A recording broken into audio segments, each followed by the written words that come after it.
Guys, நீங்க first time Netflix install பண்றப்போ it doesn't know உங்களுக்கு என்ன பிடிக்கும் என்ன பிடிக்காது இல்ல எது ஸ்கிப் பண்ணுவீங்கன்னு எதுவுமே தெரியாது. அதனால ரேண்டம் ஸ்டஃப் உங்களுக்கு ரெக்கமெண்ட் பண்ணும். அண்ட் இந்த ஃபேஸ் ஆஃப் கான்செப்ட் தான் கோல்டு ஸ்டார்ட் ப்ராப்ளம்னு சொல்லுவோம்.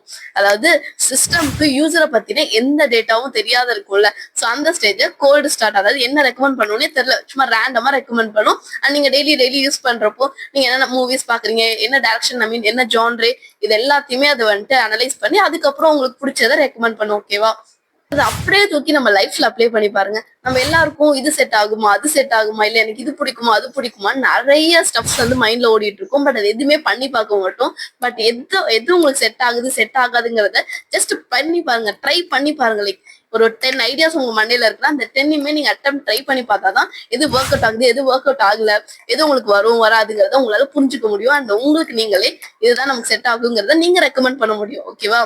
ஸோ இந்த மாதிரி நல்லா அனலைஸ் பண்ணி உங்களுக்கு எது பிடிக்கும்னு சொல்ற நெட்ஃபிளிக்ஸே ஸ்டார்டிங்ல அதுக்கு எதுவுமே தெரியாது. It was totally blank and random stuff தான் உங்களுக்கே கொடுக்குது.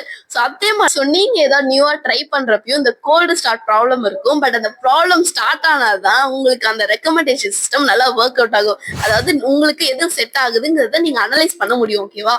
நெட்ஃபிளிக்ஸ்ல எப்பயுமே மூவி பார்த்துட்டு உங்க ஃப்ரெண்டுக்கு தெரியல மறக்காம ஷேர் பண்ணி இப்படி ஒரு கான்செப்ட் இருக்கு, இதை உங்க லைஃப்ல அப்ளை பண்ணி பாருங்கன்னு சொல்லுங்க. ஓகே, இந்த மாதிரி ஏஐ கான்செப்ட்ஸ் நம்ம லைஃபோட ரிலேட் பண்ணி போற வீடியோஸ் எல்லாம் இருந்துச்சுன்னா மறக்காம என்ன ஃபாலோ பண்ணிக்கோங்க. அண்ட் கமெண்ட் செக்ஷன்ல போய் ஒரு ஃபயர் போட்டு விடுங்க. See you on next video.